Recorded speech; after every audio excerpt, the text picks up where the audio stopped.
I don't know what's more exciting, the nostalgia that this custom X-Men statue brings, or all the different display options for Morph. So today we're going to dive in and check out this X-Man. This one, not this one. Don't give it to you. Wait for you to get it on your own. Hey everybody, welcome to the Extreme Channel. My name is Mr. X. I love high-end collectibles, I love comics, and I love X-Men. And as I said in the intro, this particular character, Morph, he's very nostalgic for me, not only from the 90s cartoons, which some of this I believe is modeled after, but obviously the Marvel comics growing up. Now, Marvel didn't approve this. This is a private unlicensed commission. They made a very small run. We're going to talk about that today. And what's exciting about this is rarely do I get in a statue that's kind of simple, yet it has some layers of complexity to it. And that's not only in the concept, but all the different display options. There's so many good ones, I don't know which one I want to display. But I'm going to show you all of that today in the Extreme Review. So if you're unfamiliar, Morph is one of the key members of the X-Men, and really, his powers are kind of like Mystique combined with Mr. Fantastic, almost combined with Rogue. So let me break all that down. First, he's a shapeshifter. He can mimic anybody's, and oh, you know what? Throw T-1000 in there as well from Terminator. So he's a shapeshifter, so he can mimic the form of anybody. And if it's like a physical power, he can actually mimic that ability or power as well. So for example, he could mimic maybe like Hulk's strength, but he couldn't mimic Professor X's telepathic ability. So only like physical powers could he mimic. But also he can make weapons kind of like T-1000. He can become stretchy like Mr. Fantastic. So really just a blend of all different ones, and really a really dangerous mutant. And in the comics, he was both with the X-Men, and then I know the 90s cartoons, Mr. Sinister brainwashed him, I believe. So he was evil, and one of the portraits actually, I think, is directly from that comic. So, or that those episodes on the 90s X-Men. This makes me want to, you can tell how excited I am. Well, there's a table, you can't tell how excited I am. But this just makes me want to rewatch all the 90s cartoons, which I know they're on, I think, Disney+. So might be next on the list. But anyway, enough of that. Let's dive into this statue. And what's interesting is, not only does it have different display options for the portraits and the hands, but you can see it has a different base. Now, I believe the reason behind that is back in the day, Sideshow used to make these museum-style X-Men statues with that type of base. So I believe the creator, I'm speculating on this, the creator wanted to do a more modern base, but also have that option if you wanted to match some of your older pieces that not only Sideshow Collectibles did, but a lot of custom makers did that standard X logo on the base you see on your far right. So we're not going to display that. I don't have any statues with that. I think I owned this Deadpool, which had a similar statue from the X-Force, but otherwise I've never owned those. I'm usually not a fan of museum-style statues, especially X-Men. Most of mine are really dynamic. Check out this recent tour I did of all my X-Men pieces. But here, I believe this is the Danger Room. Not only because of how the floor looks, but there's scratches. So, you know, the Danger Room is where they practice, and it was real live simulator, almost like the holodeck on Star Trek, if you remember that. And he is in a museum-style pose, so kind of like posing for a picture as opposed to some huge dynamic action. But he's in his classic X-Men outfit.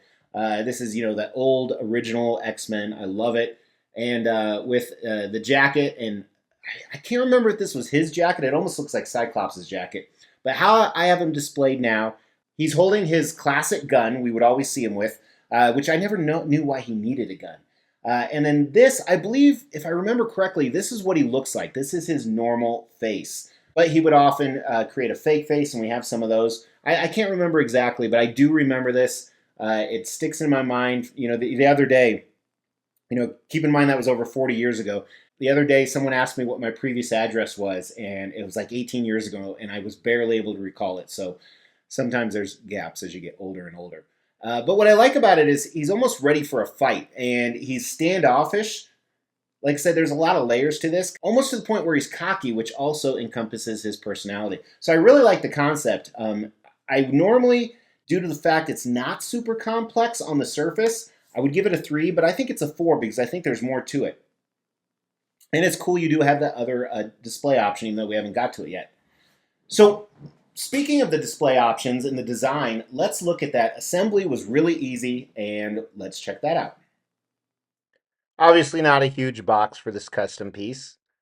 Did have a little bit of an art box on the outside, which is nice, and your classic black foam and straps, which we've come to know and appreciate. It was 2 layers. First layer was Morph and all of his switch out parts. Then the second layer was the 2 bases we're going to look at.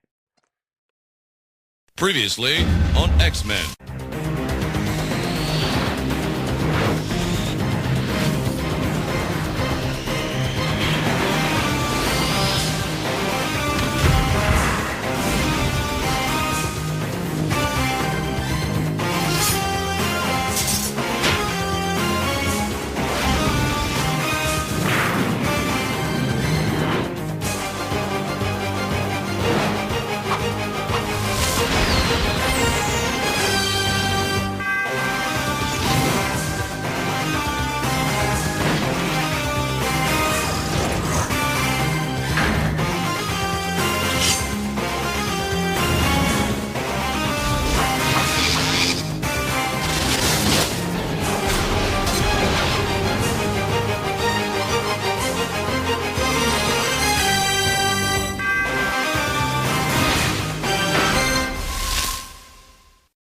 All right, so all the different display options. Let's start with the portraits. We have the white one that we've been looking at. And then a normal portrait. This is probably, I would never display this. It's just boring compared to the others. Then the one where he was hypnotized or being controlled by Mr. Sinister. Very evil. I like this one. Then one where he's transforming into Wolverine. And this is really cool because half of it truly is Logan, and half of it is Morph.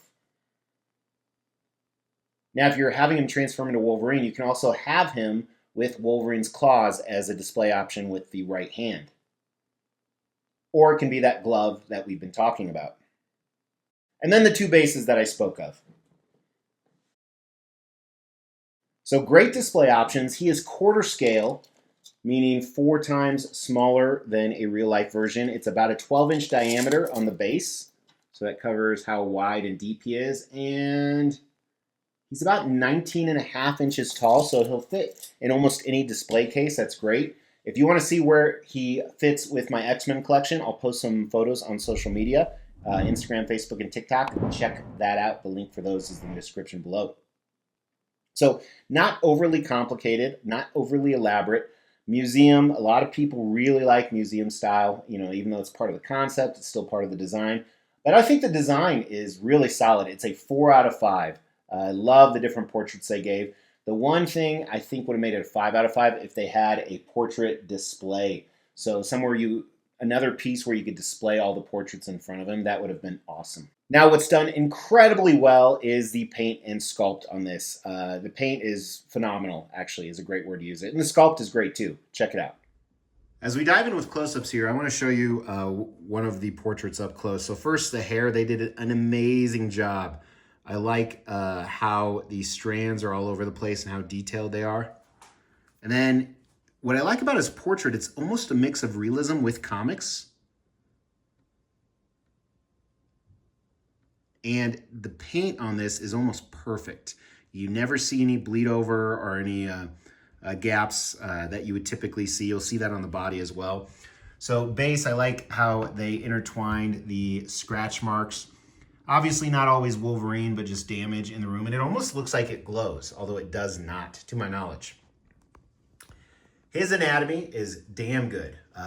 Very impressive. And then you even see like the folds in the uniform. And again, the paint is so incredibly clean. And I like the gloss that it has.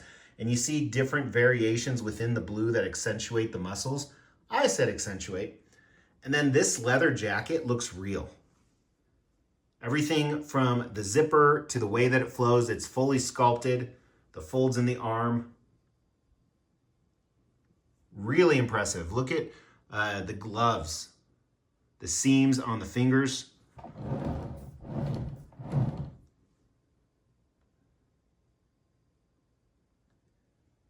This is one of the best paint jobs I've seen that wasn't professional paint.